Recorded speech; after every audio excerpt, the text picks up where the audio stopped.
So this video will deal with acid-base relative strength and ionization. So our objectives, we will use the ionization constants to rate acid-base strength, and we will rationalize acid-base strength in reference to molecular structure. We're going to start with a little bit of review and then extend the ideas a bit. So first, we have the definition of the acid ionization constant, Ka. So we're taking our acid, we're putting it into water, it's dissociating into a cation and anion. And we have the equilibrium constant for that, which we call the acid ionization constant. And then we have our base dissociating, and we make an OH minus and HB. This is given as Kb, and that is our base ionization constant.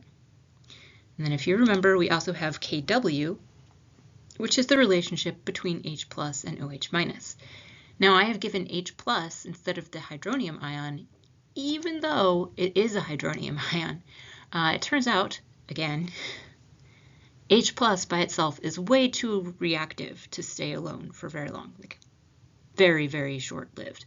And it combines with water to make H3O plus. So whenever you see H plus, that is someone being lazy and not writing H3O plus.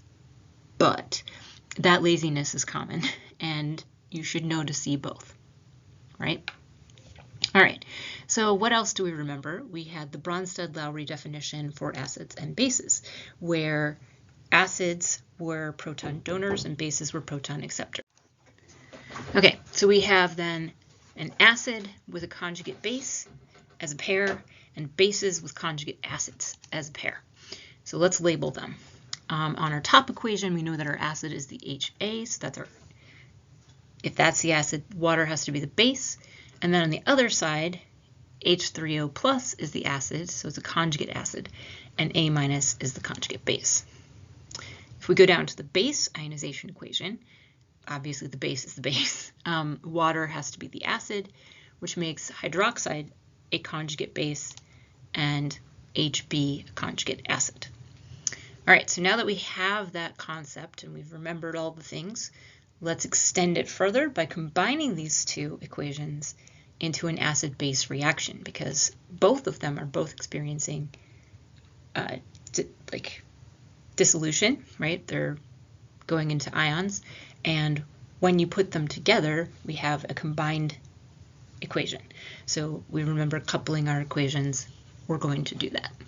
Okay, so in the prior presentation, I did not give you the relationship between Kw, Ka, and Kb with reasoning. I just told you that it existed. So now we're going to get the why. We have an acid, we add water, we get an equilibrium with H3O plus and A minus. And we have a defined Ka based off of that. So it's H plus A or times A minus over HA. And yes, I know I just made the H3O plus into an H plus, but it's just simpler to look at, so it's what I did.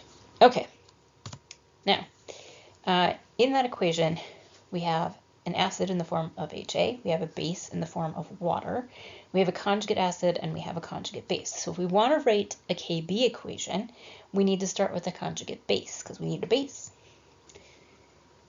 And so we go A minus plus water is an equilibrium with OH minus and HA.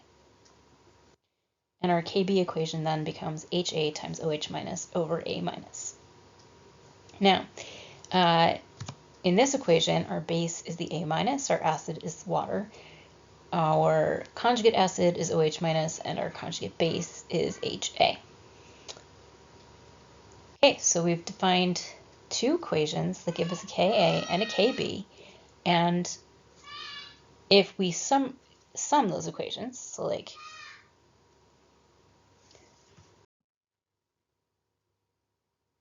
okay, so at this point we can sum these equations. We're going to cancel things that are the same, but on opposite sides. So the HA cancels, the A minus cancels, and we end up with reactant side to reactant side, product side to product side, 2H2O in equilibrium with H3O plus and OH minus, which, not coincidentally, is the auto dissociation of water. That's what that equation is. So if we define the K for that, if we remember back last chapter doing coupled equilibria, we just added those together, so we multiply the K's times each other, so K is equal to Ka times Kb. And K here, because this is the auto-ionization of water, is actually Kw, which is why Kw equals Ka times Kb. Cool. If you have an acid with a Ka of 7.8 times 10 to the negative 9th, what is the Kb of the solution? We could also express this question as what is the Kb of the conjugate base? So we're going to plug our equation into the Kw equals Ka times Kb. Right, so we have 1 times 10 to the negative 14th is equal to the Ka we were given times Kb, and we solve for Kb. So if you do that, you get 1.34 times 10 to the negative 6. Pretty straightforward. We can also do the same thing for a base. So if you have a base with a Kb of 8.26 times 10 to the negative 9th, what is the Ka of the solution? Which again could be expressed as the conjugate acid. So again, we're going to plug it into the Kw equals Ka times Kb. We divide both sides by 8.26 times 10 to the negative 9th, and we get a Ka of 1.21 times 10 to the negative 6. Now, if you take a moment here, anytime we have a constant equal to Ka times Kb or whatever, the two things are inversely proportional. So as Ka goes up, Kb goes down. As Kb goes up, Ka goes down, because they're equal to a constant, Kw. So when we had a small Ka times 10 to the negative 9th, Kb was proportionately larger times 10 to the negative 6th, and vice versa.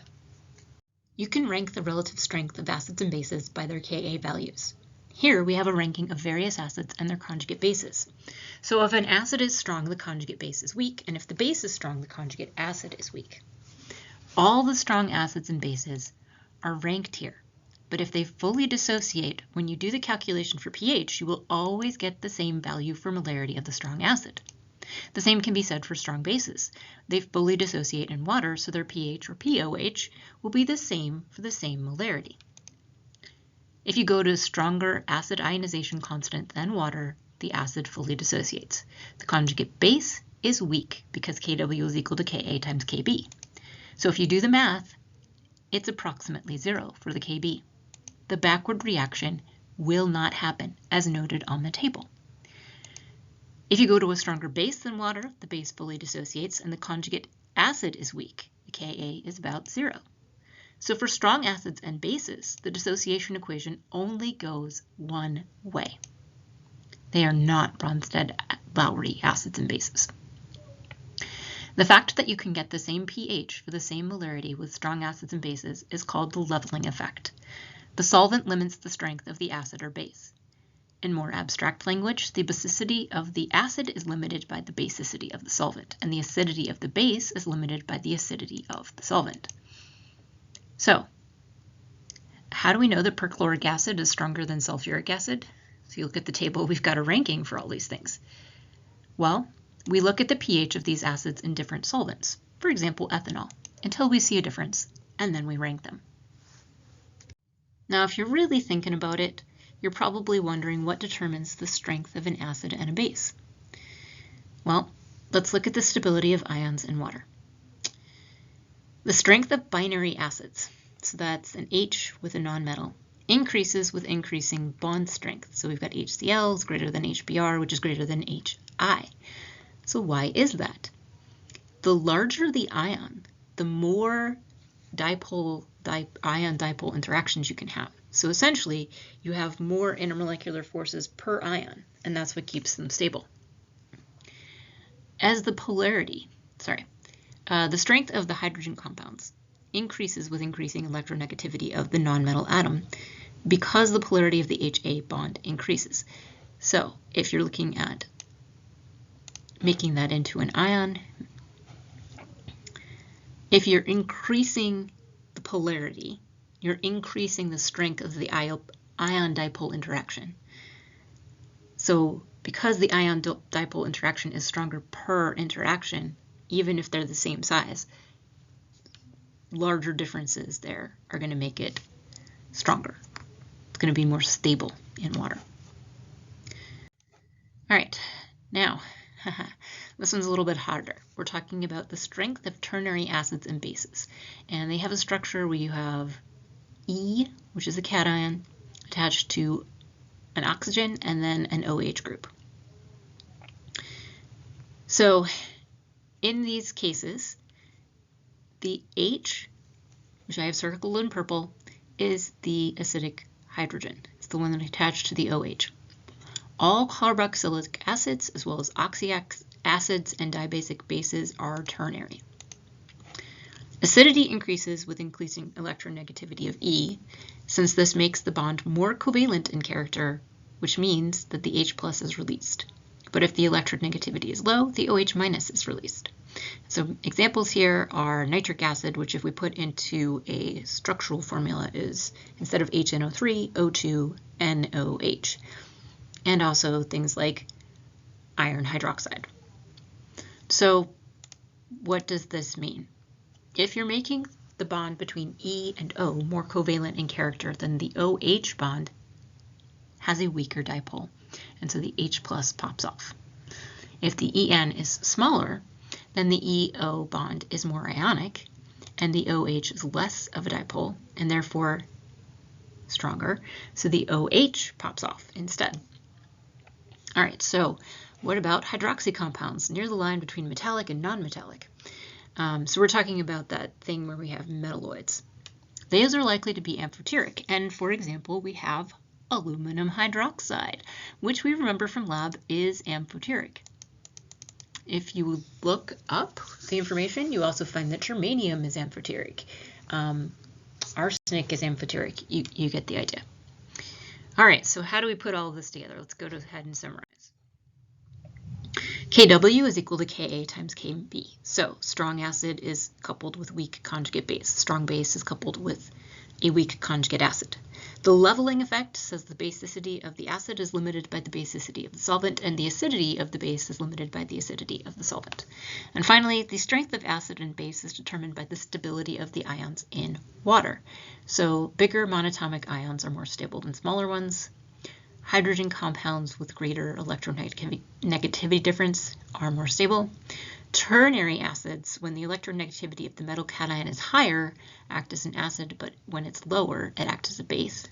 Ternary acids, when non-metal have higher oxidation number, is a stronger acid. And hydroxy compounds near the line between metallic and non-metallic are amphoteric. Okay, that was a decent amount of information, but hopefully it all made sense. Please ask questions if you need to.